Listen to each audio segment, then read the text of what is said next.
అది 2015 test cricket చూడడానికి ఏ ఒక్క జనాలు కూడా స్టేడియంకి రాని రోజులవి.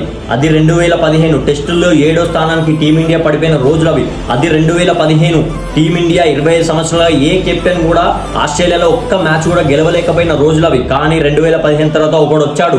టెస్టుల్లో 123 మ్యాచ్లు, 9230 పరుగులు, 30 సెంచరీలు, 31 హాఫ్ సెంచరీలతో ఎక్కడో 7వ స్థానంలో ఉన్న టీమిండియాను మొదటి స్థానంకి కంటిన్యూస్గా 42 నెలలు మొదటి స్థానంలో ఉంచిన టెస్ట్ కెప్టెన్ అతను. 25 సంవత్సరాల తర్వాత ఆస్ట్రేలియా గడ్డ మీద టెస్ట్ సిరీస్ గెలిచిన కెప్టెన్ అతను. 25 సంవత్సరాల తర్వాత టెస్ట్ క్రికెట్ రా, టెస్ట్ ఫార్మాట్ రా క్రికెట్ అంటే. టెస్ట్ క్రికెట్ 5 రోజులు స్టేడియంలో జనాలను కూర్చోబెట్టిన టెస్ట్ కెప్టెన్ అతను. అతను ఎవరో కాదు, మన విరాట్ కోహ్లీ. అసలు అతను టెస్టుల్లో చేసిన కెప్టెన్సీ, అతను టెస్టుల్లో చేసిన రికార్డులు ఏ ఒక్కరు కూడా చేయరు. టెస్ట్ క్రికెట్ అతని పేరు ఎప్పటికీ మర్చిపోదు. గుర్తుపెట్టుకో క్రికెట్. అతను విరాట్ కోహ్లీ ఈ రోజు రిటైర్మెంట్ తీసుకోవడం నాకైతే చాలా బాగా అనిపించింది. అతను రిటైర్మెంట్ తీసుకున్నా అని ఎప్పటికీ టెస్ట్ క్రికెట్లో మన ఫ్యాన్స్ గుండెల్లో అతను ఎప్పటికి ఉంటాడు. Hats off for serving team India as #1 captain Virat Kohli. We miss you, we always love you. జై విరాట్ కోహ్లీ.